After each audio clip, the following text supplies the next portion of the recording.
గోదావరి బనకచర్ల అనుసంధానం game changer అన్నారు CM Chandrababu. నదుల అనుసంధానంతో కరువు ఉండదని వ్యాఖ్యానించారు. 3 దశల్లో ప్రాజెక్టు పూర్తి చేసేందుకు ప్రణాళికలు రూపొందించామని తెలిపారు. బనకచర్ల రాయలసీమకు గేట్వే కానున్నందున చంద్రబాబు 80,000 కోట్లు ఖర్చవుతుందని చెప్పారు. ప్రాజెక్టు పూర్తయితే రాష్ట్రానికి ఎంతో ఆదాయం వస్తుందని, నిధులుంటే 3 ఏళ్లలో ప్రాజెక్టు పూర్తి చేయొచ్చని తెలిపారు.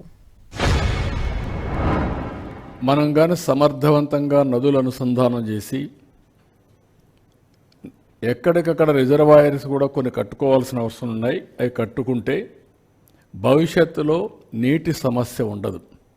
ఆంధ్రప్రదేశ్ 2 సమస్యలు ఉన్నాయి. ఒకప్పుడు ఒక పక్క తుఫాన్లు, ఇంకో పక్క కరువుని సమర్థవంతంగా ఎవ్రీ ఎకరాకు నీళ్ళు ఇచ్చి సమర్థవంతంగా ఎదుర్కొంటే తుఫాన్ని ఎట్లా ఎదుర్కోవాలన్నది తప్పదు, అది ఎదుర్కొంటాం.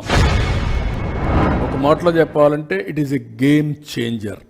అందుకే దీని పేరు కూడా తెలుగు తల్లికి జలహారతి.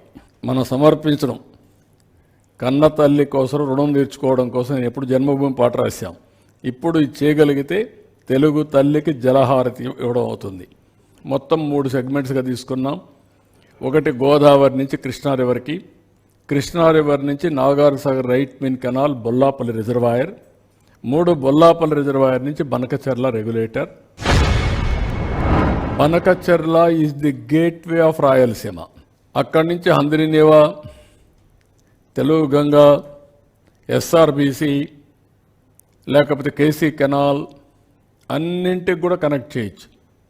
అటు గండికోటకి వెళ్తుంది, లేకపోతే సోమశిలకి వెళ్తుంది, ఇక్కడ చిత్తూరు కుప్పానికి వస్తుంది, తిరుపతికి అక్కడి నుంచి కందలేరు నుంచి సోమశిల స్వర్ణముఖి వల్ల తిరుపతికి వస్తుంది బాలాజీ రిజర్వాయర్కి.